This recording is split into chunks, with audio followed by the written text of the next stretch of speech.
আসসালামু আলাইকুম সম্মানিত দর্শক শ্রোতা, আশা করছি সবাই ভালো আছেন। আজকের যে টপিকসটি নিয়ে আপনাদের মাঝে আলোচনা করতে এসেছি সেটি হলো আগামী জাতীয় নির্বাচন।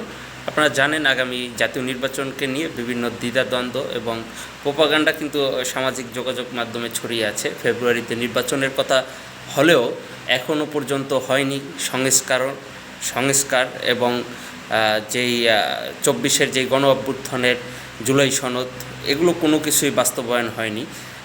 সেই প্রেক্ষিতে নির্বাচন হওয়াটা কতটা যৌক্তিক বলে মনে করছেন আপনারা?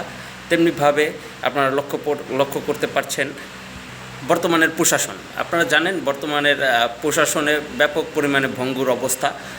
জুলাই গণঅভ্যুত্থানের পরবর্তীতে বাংলাদেশ পুলিশ বেশ নীরব ভূমিকা পালন করছে। বিভিন্ন থানাগুলো বিভিন্ন কেস নিয়ে তারা জটিলতর কঠিনতর বিষয়গুলো সমাধান দিতে পারছেন না।